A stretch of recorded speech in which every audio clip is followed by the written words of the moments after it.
ल ओके नमस्कार तपाईहरु सबैजनालाई फेरि पनि म उपस्थित भइसकेको छु र हामी यो भिडियोमा एनईबी को रेडियो एक्टिभ टपिक एनईबी को लागि रेडियो एक्टिभिटी भन्ने टपिक लिएर च्याप्टर लिएर म उपस्थित भइसकेको छु र तपाईहरुलाई म अनुरोध गर्दछु यस्तो कन्टेन्टहरु तपाईहरुलाई मन पर्छ भने प्लिज भिडियोलाई सब्स्क्राइब शेयर लाइक कमेन्ट गर्न नबिर्सिनु होला यति अनुरोध गर्दै म कन्टेन्ट तिरै लिएर जान्छु ल अब हामी रेडियो एक्टिभिटीमा एनईबी लाई फोकस गरेर के पढ्छौं त आज म तपाईहरुलाई टोटल पढाउन नै गइराखेको छु है यो भिडियोमा र पहिलो यसमा तपाईले law of radio active disintegration को बारेमा पढ्नु होला रेडियो एक्टिभ डिसइन्टिग्रेसन एक्जाममा बुझिसक्नु भएको छ प्रिभियस भिडियोहरु हेर्नु भएको छैन भने हेर्नु होला एनईबी लाई ठुलो टाइपको क्वेशन हुँदैन सानो सानो कट कट कट बाट पढ्नु पर्छ 1 मार्क्स मा रेडियो एक्टिभ डिसइन्टिग्रेसन को स्टेटमेन्ट दिनुस् भन्छ है state radioactive disintegration or radioactive decay भन्छ अब तपाईले 1 मार्क्स को लागि कति लेख्ने त हेर्नुस् है rate of disintegration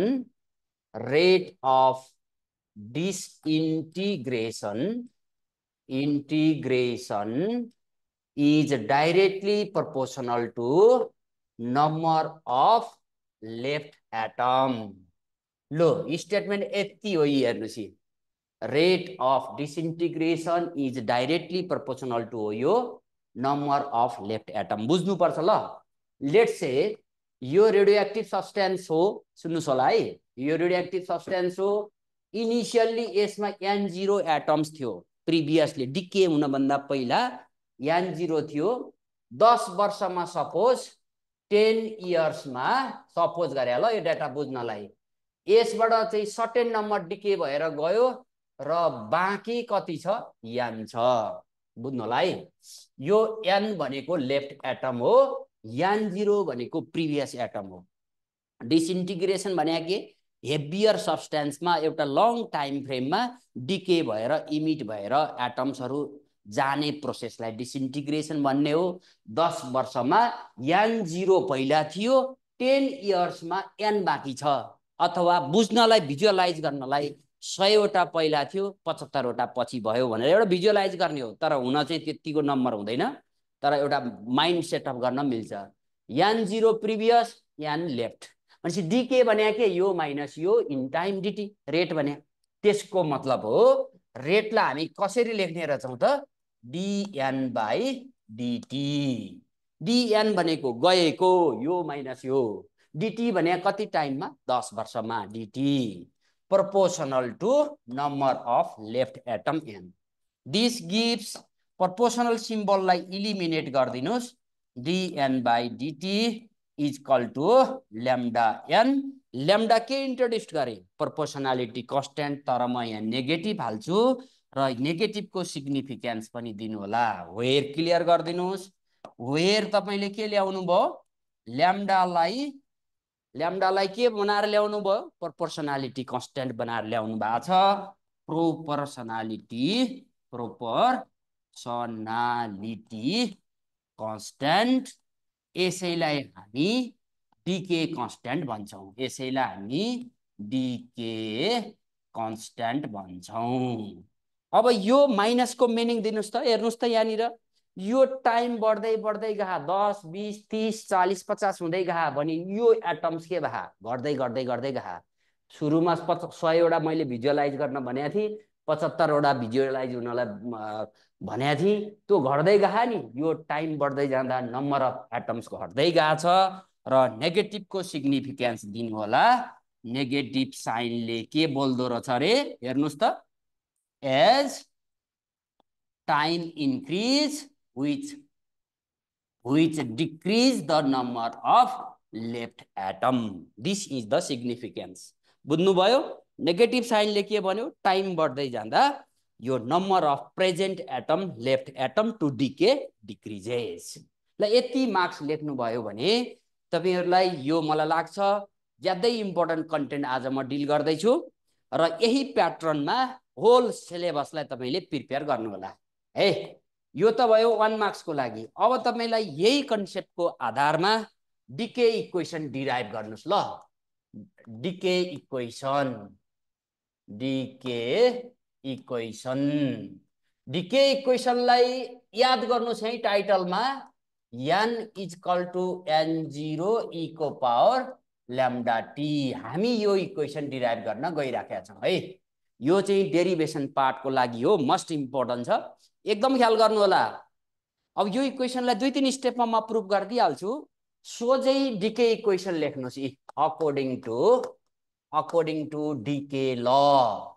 DK law हाम्रो अब्जेक्टिभ के हो, यो बाटो हो, यो प्रुफ गर्नुपर्ने छ, नबिर्सनु होला। हामी यो प्रुफ गर्न गइराखेका छौं। यसको लागि डीके ल हामीले अगाडि स्टेट दिइसक्यौं, यही भिडियोमै छ। त्यो भनेको dn/dt is equal to minus lambda n। ल हेर्नुस् त, यहाँ dn हो, यहाँ लेफ्ट एटम हो, एकातिर कलेक्ट गर्दिनुस्। एकातिर कलेक्ट गर्दा एक स्टेपमा के पाउनु भो, dn/n इज इक्वल टु यो dt उता लगिदिनुस् लैम्डा dt। लो dn/n is equal to minus lambda dt cross गरे है। अघि मैले के भनेको थिए रे, n0 इनिशियल भनेको थिए, अनि बाँकी रहेको के भनेको थिए, लेफ्ट एटम चाहिँ n भनेको थिए।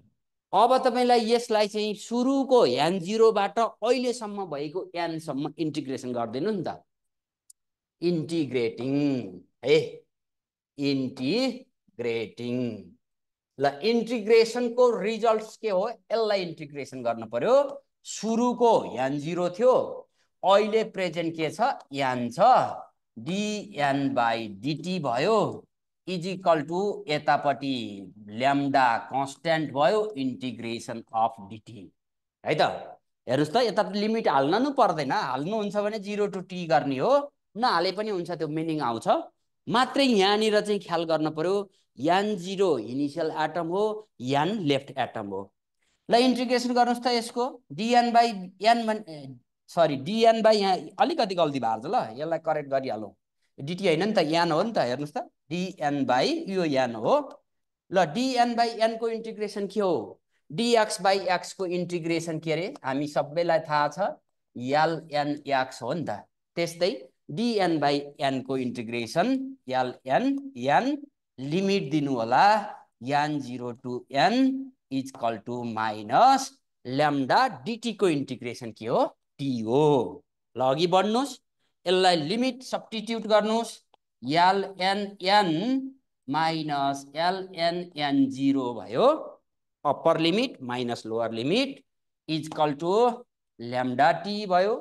यसलाई चाहिँ के भयो, यो हेर्नुस् त, log b minus log a भनेको log या, ल हेर्नुस् त है, log b by a, log a by b, log a minus log b हो नि त। अप्पर लिमिट log n को ठाउँमा यो n को ठाउँमा upper limit minus lower limit है, log n minus log n0 log b by a is equal to यता माइनस छुटेछ माइनस लैम्डा t।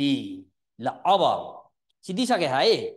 अब तपाईलाई त्यो लग हटाउनलाई के गर्ने त, लग हटाउनलाई एन्टी लग लिनुस् है, टेकिङ एन्टी लग। यस पछाडिको स्टेप म यहाँ अगाडि इरेज गरेर गर्छु है। एन्टी लग हाल्दिनुस्, टेकिङ एन्टी लग। ल एन्टी लग लिदिनुस् त, टेकिङ एन्टी लग। एन्टी लग यो अपरेसनले के दिन्छ त, लगलाई एन्टी लग लिँदा काटियो, बाँकी n/n0 बाँकी है त। राइट साइडमा हेर्नुस् त, राइट साइडमा एन्टी लग लिँदा e को पावर माइनस लैम्डा t र क्रस मल्टिप्लाई गर्दिनुस्, फाइनल्ली के पाउनु भो, n0 e को power lambda t। This is called decay equation. यसैलाई हामी भन्छौं डीके इक्वेसन।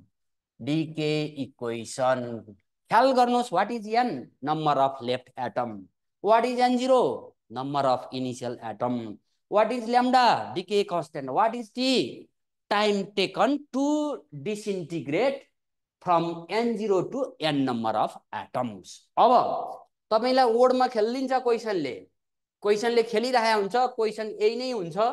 ओडमा कसरी खेल्छ त्यसलाई चाहिँ यो कन्क्लुजनको फर्ममा जानु होला।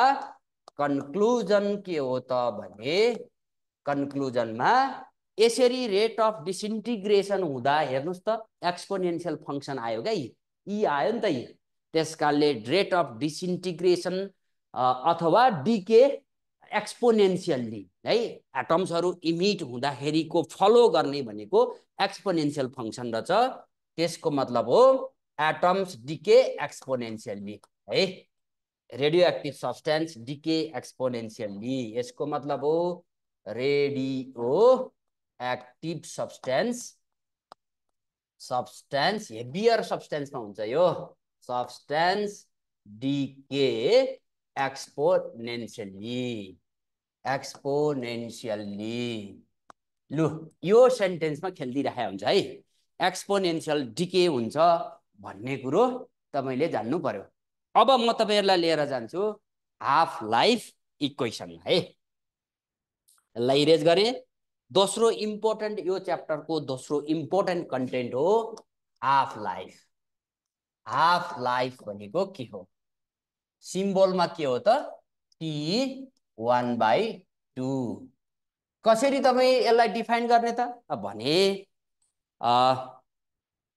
बुझ्नु पर्यो। पहिला कति थियो रे initial number of atom? n0 थियो। बाँकी एटम कति भयो रे?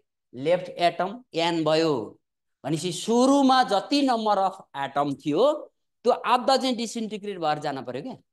आधा अथवा half number of atom disintegrate भएर जानको लागि जति टाइम लगाउँछ त्यही टाइमलाई हामी हाफ लाइफ टाइम भन्छौं। त्यसकारणले डिफाइन कसरी गर्नुहुन्छ?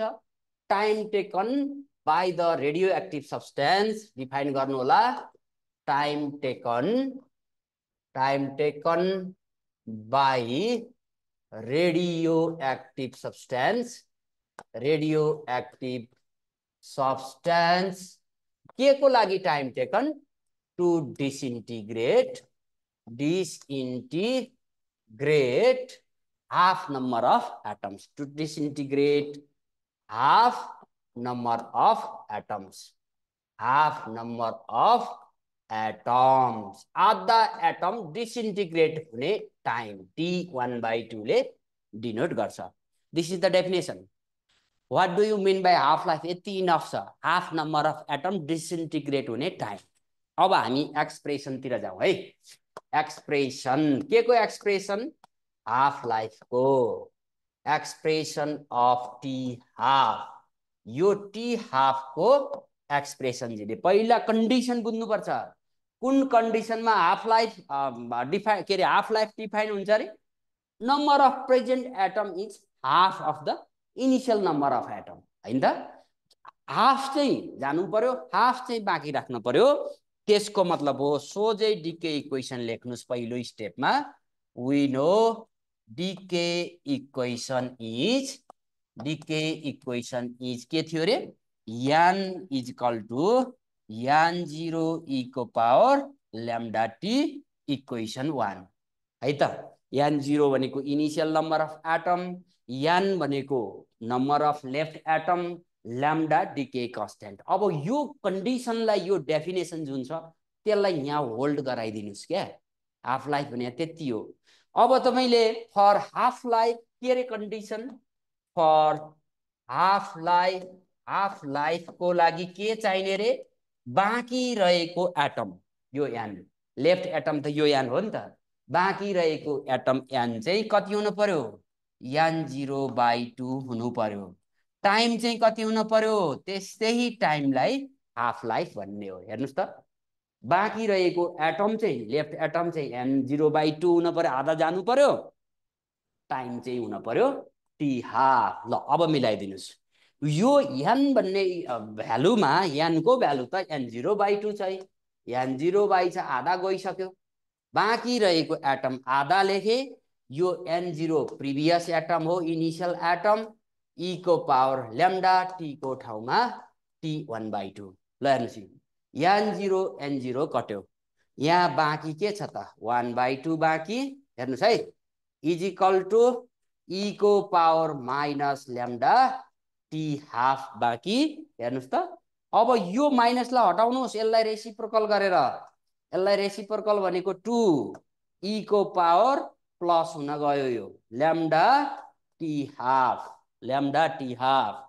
अब यो एक्सपोनेन्शियल हटाउनुस् एक्सपोनेन्शियल हटाउनलाई के गर्ने कताडा ल्याएको थियौँ अघि हामी अघिल्लोमा ln लिएर हो नि त ल ln लिनुस् दुवैतिर टेकिङ लग टेकिङ ln ल ln लिनुस् त अब म यहाँ अगाडि अलिकति इरेज गरेर भ्यालु हाल्दिन्छु ln लिनुस् त ल ln इज इक्वल टु कति भयो ल भन्नुस् लेफ्ट साइडमा के बन्यो ln बन्यो ln2 राइट साइडमा के भन्छ हेर्नुस् त यहाँ ln2 भयो उतापट्टि यो हट्यो नि त एक्सपोनेन्शियल लगलेसी पछि बाँकी के छ ल्याम्डा टाइम्स t हाफ र छ ल ln2 लाई क्याल्कुलेटर चलाइदिनुस् 0.693 आउँछ this is equal to lambda decay constant हो t हाफ नै हो र finally t half is equal to t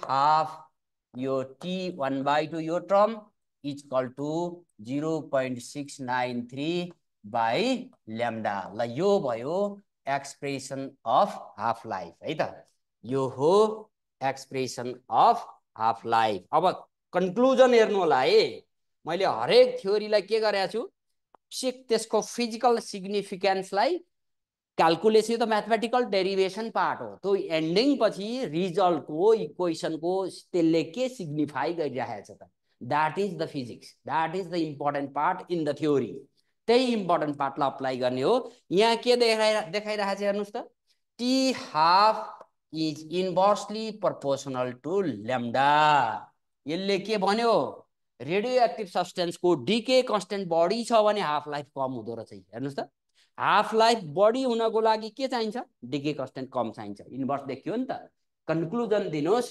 this shows that half life is inversely proportional to conclusion यहाँ है कन्क्लुजन के रे conclusion half life is inversely proportional to half life is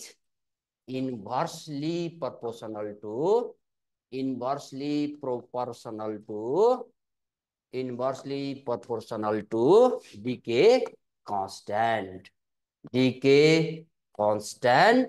lambda ल अब म तपाईहरुलाई क्लोजिङ गर्न गए है यो भिडियोमा मैले यो दुईवटा मुख्य कुरालाई समेटिए है त रेडियो एक्टिभिटीको दुईटा इम्पोर्टेन्ट पार्ट थियो यो दुईटा प्रिपेयर गर्नु होला थ्योरेटिकल पार्टमा बहुतै इम्पोर्टेन्ट छ र च्यानललाई please subscribe share like comment दिन नबिर्सिनु होला र म नेक्स्ट भिडियोमा नेक्स्ट कन्टेन्ट लिएर आउने वाला नै छु यसलाई यति नै गरे धन्यवाद।